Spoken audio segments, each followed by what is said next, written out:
What's going on, you gamers? Here we are back in Outriders the demo, and today I didn't think I was going to be making a video, but I'm just giving you a little update on some of the updates that have actually come out on the demo or will be coming out on the demo soon.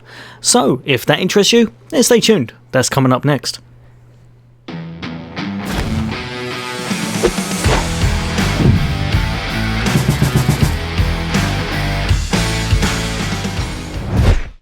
Welcome back, all you guys and girls. As always, for all things gaming, for all things Xbox, why not hit that subscribe and bell icon? I'll bring you all the latest and greatest in gaming, and of course a lot more Outriders on the way.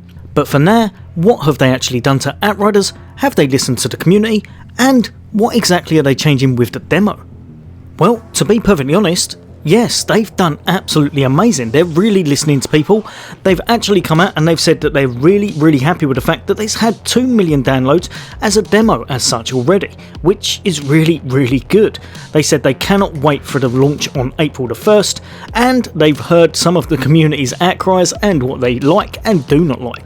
As such, they're going to be putting in a few fixes and tweaks to the actual demo and probably address some bits before the actual game's launch. Now, as of the time of me making this video, this patch should be implemented by Friday the 5th of March if all things go well. Now, one such thing that has really got me excited is something that I was glad that they've kind of addressed as such. All of my friends were in exactly the same place as me, the motion blur. There is now going to be a toggle on all of the consoles as well as PC to turn it on or off. Motion blur is just, I've never really seen it to kind of help. As such, if anything, it tends to hinder. It gives my friends headaches. I don't particularly enjoy it. I'm really glad they've put this in as a feature to take out, if that makes sense. But yeah, so turn off motion blur. Another thing they've said is that they're going to be improving matchmaking times. Now, I think they're working on this one, so I don't know if it'll be over the next few days or weeks, but they said they're going to be trying to improve matchmaking times, and that should apply to the demo and then go on to the main game, I'd imagine. Now, I won't go into everything, but they also said they're trying to sort out some fixes for both PC, Xbox and PlayStation 4, and also they're looking into where certain people have had their inventory disappear as such.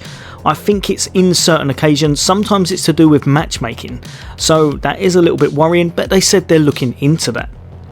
Now, one thing they have said, and I must admit I actually brought this video out yesterday and completely botched it up because I read through the Twitter post a little bit too quick, saw RIP the captain, and initially thought, right, they finally got rid of that cave farm, the one where everyone goes there, kills the captain for, gosh, anywhere between 10 minutes and 12 hours, and then if they're lucky they'll get a legendary.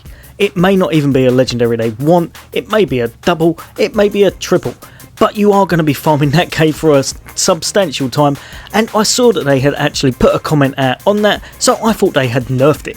However, what they actually said, and luckily I was able to take my video down before it had over 10 views as such, so it really wasn't on for long at all. And obviously the implementation of the patch wasn't till today, so it wouldn't have affected anyone. But what they've actually said is that because the actual drop rate is so low, it will not affect the average gamer as such, because most people will not be farming this to that kind of extent. So they are going to be leaving the captain and all of their actual drop rates alone for the elite enemies, and it will stay exactly as it is. So don't worry. Even though they're going to implement that patch today, it won't affect the fact that the captain can still drop legendaries. It will only affect certain other things, but you can still go to that cave and farm to your heart's content. So what they've done instead is they've made it that the epics are no longer in the store, so you will not be able to get epic loot. So legendaries can still drop, or you can still acquire them, but it'll be through repeatable quests. So basically, doing side quests on repeat runs will have a chance to drop legendary items. Now, they haven't said that chance yet, and I'm guessing it is still very low, but at least it's something that you'll actually probably enjoy a little bit more than running back and forth and shooting someone in the head 100 million times over. So another thing they're going to address, and I think this is quite a good move on their part, they're going to increase the difficulty level of the kind of boss as such of the demo, and that is ghouls. The first altered boss you meet. They're going to give him kind of more health pool, make him a little bit tougher to beat, and I think that's quite good because they've said at the moment once you get there and you're all geared up, he's kind of a breeze. So they're kind of trying to up the difficulty.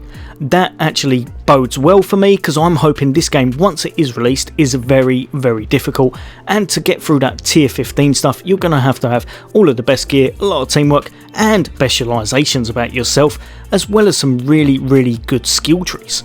Now, one other thing to note in case I haven't actually gone over this, chests no longer give you legendaries either, so you're not going to want to be doing those running between chest farms. And finally, and I think this is quite good, now there are a few other things but I've just gone over the main points, and this one is definitely a good one. They're going to be looking at the cover system.